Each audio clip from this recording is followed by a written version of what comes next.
তফসিল সম্পর্কে যেটা আছে সেটা বলা হচ্ছে যে আমরা চেষ্টা করছি যে ভোট গ্রহণের তারিখের 60 দিন আগে আমরা তফসিল ঘোষণা করব। এখন 60 দিন এইটা আমি বলতে পারি, কিন্তু ভোট গ্রহণের তারিখটা তো আমি জানি না। সম্ভাব্য এটাই বলে দিলাম। তো আমাদেরকে মাননীয় প্রধান উপদেষ্টা দপ্তর থেকে বলা হয়েছে যে আগামী রমজানের আগে ভোটের ব্যবস্থা করতে।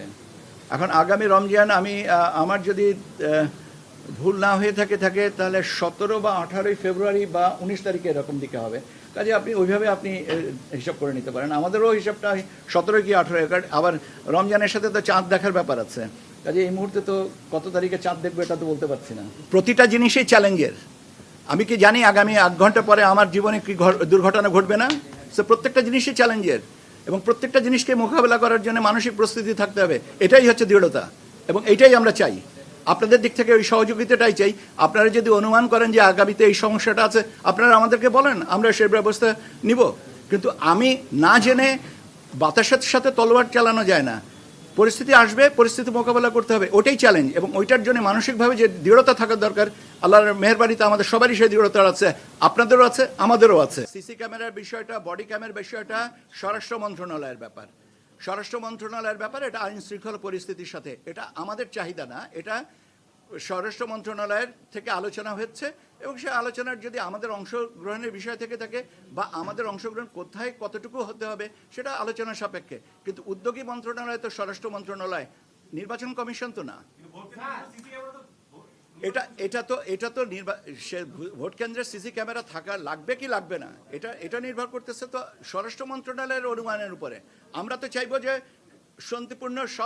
সুষ্ঠু শান্তিপূর্ণভাবে ভোট গ্রহণ হোক, এবং ভোট মানুষ দিতে আসবেন স্বতঃস্ফূর্তভাবে, আনন্দমুখর পরিস্থিতিতে। আমরা তার জন্যে অংশীজন হিসেবে যে স্বরাষ্ট্র মন্ত্রণালয় মনে করে যেটা করতে হবে, অবশ্যই তারা করবে, এবং সেখানে আমাদের যা সহযোগিতা লাগবে আমরা করব। এআই এটা আমাদের মনে হয় যে this is a very interesting, এবং এটা একটা চ্যালেঞ্জ। আমি নিজেও স্বীকার করি, এটা স্বাভাবিকভাবে এটা challenge. AI, miss information, disinformation, fake information, এগুলো অনেক তাত্ত্বিকভাবে যে আমরা ট্যাগিং করি না কেন, এটা একটা চ্যালেঞ্জ। আমরা এটা নিয়ে কাজ করছি।